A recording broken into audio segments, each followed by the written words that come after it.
Hello students, good morning बेटा। आप सभी का एक बार फिर से स्वागत है आपके अपने यूट्यूब चैनल स्कूल एजुकेशन में। और बेटा आज हम कर रहे हैं हमारी 5th क्लास की परिवेश अध्ययन का 20वां लेसन अंतरिक्ष की कल्पना। बेटा तुम सबने ही तारे देखे होंगे, आसमान में तारे टिमटिमाते हैं ना रात को, और वो तुम्हें अच्छे भी लगते हैं ना। तो इसी तरह से दो बहन भाई हैं, वो भी रात को तारे देख रहे हैं और क्या बातें कर रही है देखते हैं। गर्मी के दिन थे।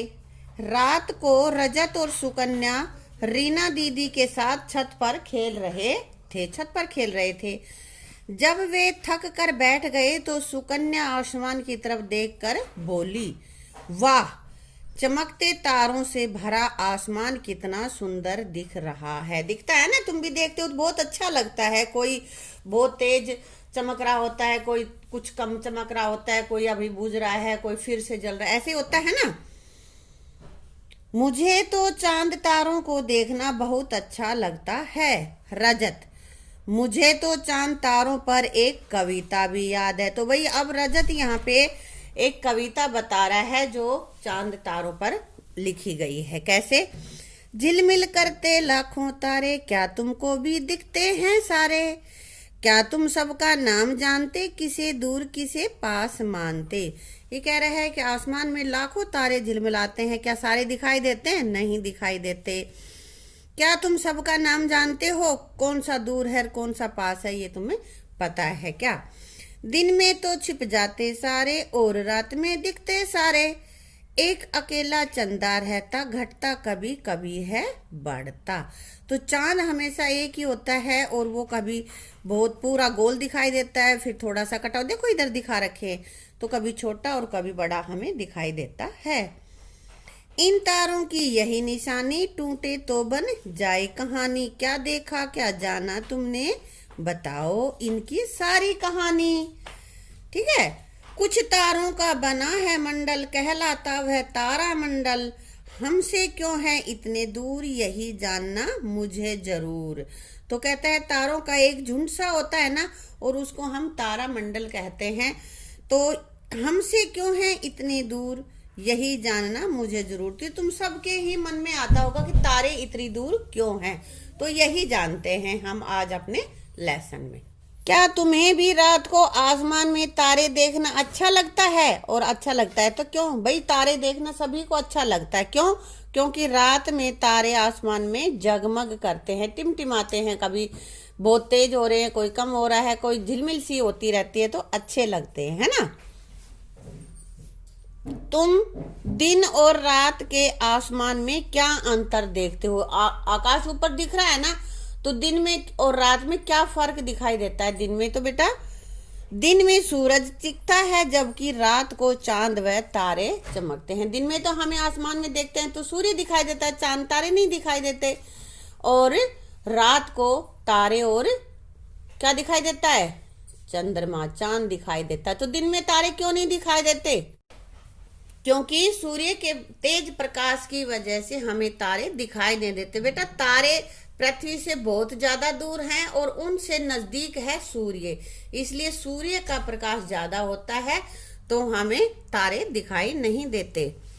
तारे क्यों चमकते हैं? क्योंकि तारों का अपना प्रकाश होता है, इसलिए वो चमकते हैं। अब सुकन्या पूछ रही है, मैं तो आकाश में तारों के छोटे बड़े त्रिभुज बनाती हूँ। बनते हैं ना ऐसे, देखो आकृति कैसे कैसे भी बना सकते हो तुम भाई।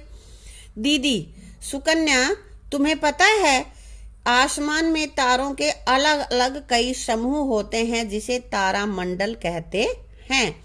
इनमें से एक समूह है सप्तऋषि तारा मंडल। तुमने भी सुना होगा ना। हाँ, वह देखो आसमान में 7 तारों का जो समूह दिख रहा है वह सप्तऋषि तारा मंडल है। देखो यहाँ पे ये दिखाई दे रहा है तुम्हें, सप्तऋषि 7 तारे हैं ये, तो इनके समूह को हम सप्तऋषि तारा मंडल कहते हैं। सुकन्या, हाँ दीदी, 4 तारों से बना वह चौकोर और उसके नीचे 3 तारों की पूंछ, वही है ना? हाँ यही है, सही पहचाना। तुम भी आसमान में देखना बेटे, रात को तुम्हें भी सप्तऋषि तारे दिखाई देंगे हैं। रजत, अरे वाह, यह तो पतंग जैसा लग रहा है, लगता है ना दीदी। अब देखो, सप्तऋषि तारामंडल के ऊपर के दो तारों की सीध में जो बड़ा सा तारा दिख रहा है वह ध्रुव तारा है।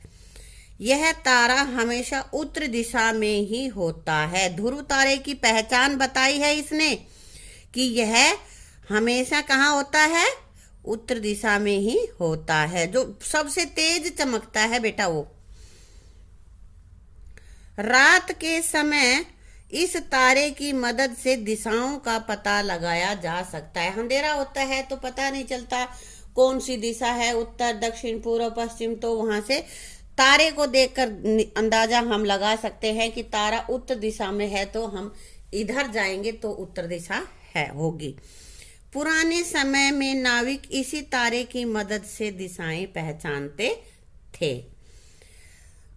रात को आकाश में सप्तऋषि व ध्रुव तारा पहचानने की कोशिश करो। यदि आवश्यक हो तो किसी बड़े की मदद ले सकते हो। बेटा ये तुम रात के समय जब देखोगे आसमान में तब तुम्हें पता चलेगा और वहां पे तुम्हें ध्रुव तारे को पहचानना है, ठीक है। ध्रुव तारे की सहायता से दिशाएं पहचानो। कैसे पहचानोगे? रात को जब तुम करोगे तो अपने आप तुम्हें पहचान आ जाएगी कि जिस दिशा में ध्रुव तारा है वो तो उत्तर है और उसके सामने की कौन सी हो जाएगी, दक्षिण, और फिर पूरा और पश्चिम। कोई और तारा मंडल देखो और उसकी आकृति बनाओ। आकाश में तुम्हें देखना है, आसमान में कोई दूसरा, सप्तऋषि को छोड़ के दूसरा तारामंडल देखना है और फिर उसी का चित्र तुम्हें अपनी नोटबुक में बनाना है, ठीक है। रजत, मुझे तो इन छोटे छोटे तारों से कहीं ज्यादा अच्छा चांद लगता है। अब वो कह रहे कि भाई मुझे तो चांद अच्छा लगता है दीदी। रजत, पर वास्तव में तारे बड़े हैं और चांद उनसे काफी छोटा है। दिखने में चांद बड़ा दिखता है ना हमें, लेकिन तारे बड़े होते हैं, चांद छोटा होता है। चांद नजदीक होने के कारण बड़ा दिखाई देता है। वो थोड़ा तारे ज्यादा दूर पे है और चांद थोड़ा हमारी पृथ्वी के पास में है तो इसलिए वो हमें बड़ा दिखाई देता है। सुकन्या, दीदी तारे तो रोजाना एक जैसे दिखाई देते लेकिन चांद का आकार बदलता रहता है। ये भी तुमने देखा है, चांद कभी पूरा गोल होता है, फिर थोड़ा सा कटा हुआ होता है, फिर उससे ज्यादा, उससे कम, ऐसे घटता बढ़ता रहता है ना। दीदी, चांद केवल पूर्णिमा की रात को पूरा गोल दिखाई देता है। पूर्णिमा को पूरा चांद होता है, उसके पूर्णिमा के बाद उसका आकार धीरे धीरे घटने लगता है और अमावस्या के दिन वह बिल्कुल दिखाई नहीं देता। फिर हर रोज उसका आकार बढ़ने लगता है और पूर्णिमा को पूरा चांद दिखाई देता है।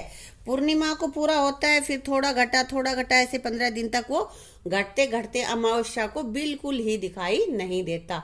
फिर अमावस्या के अगले दिन से फिर थोड़ा करके बढ़ना शुरू हो देता है और पूर्णिमा तक पूरा ही बढ़ जाता है। ऐसा करो, किसी रात चांद को देखो और उसका चित्र बनाओ। उसके एक सप्ताह बाद और 15 दिन बाद फिर उसे देखो, ये कैसा दिखता है, चित्र बनाओ। बेटा ये तुम्हें आसमान में देखना है और फिर बनाना है। आज रात को तुम देखोगे कि चांद कैसा है, उसका चित्र बना लो। आज कितना बड़ा है, गोल है, छोटा है, कितना छोटा है, ठीक है। फिर एक सप्ताह के बाद फिर तुम्हें रात को देखना है। जैसे कि आज मान लिया हमारे पास सोमवार है तो अगले सोमवार को फिर देखो और उस चांद की जो आकृति है वो यहाँ बनाओगे।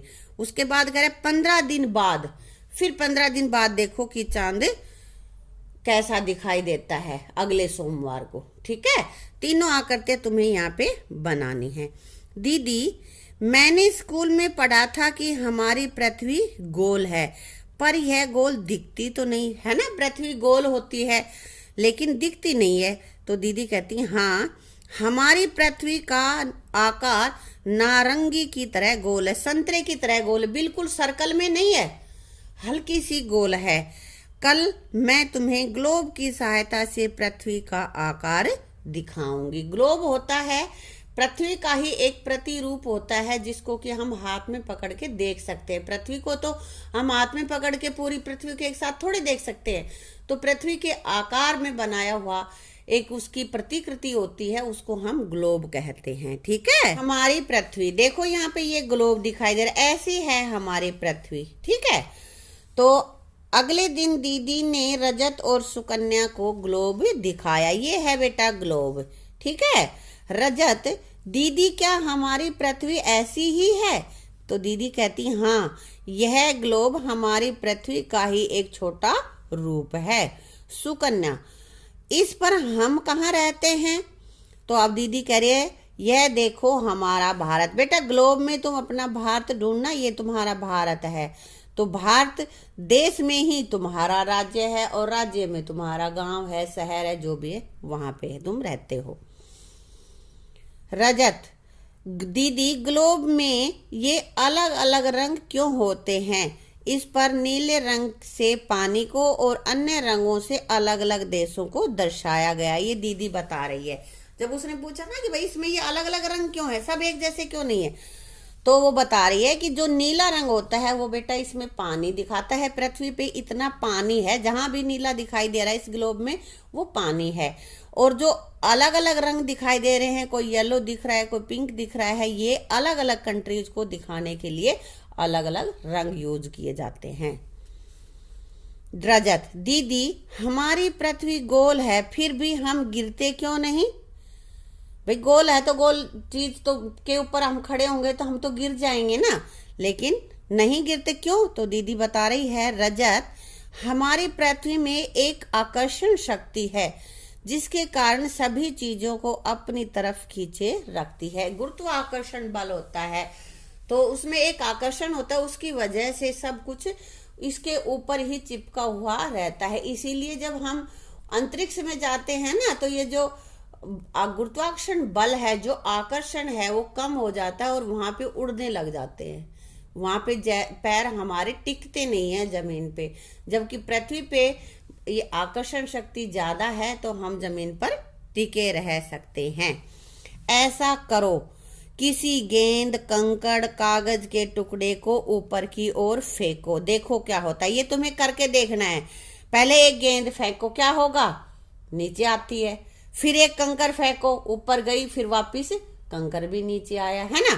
फिर कागज के टुकड़े को ऊपर की ओर फेंको, उसको भी फेंको, तो वो भी आखिर में नीचे ही आता है। ये पृथ्वी का आकर्षण बल ही है कि भाई वो सभी चीजों को अपनी तरफ खींचती है।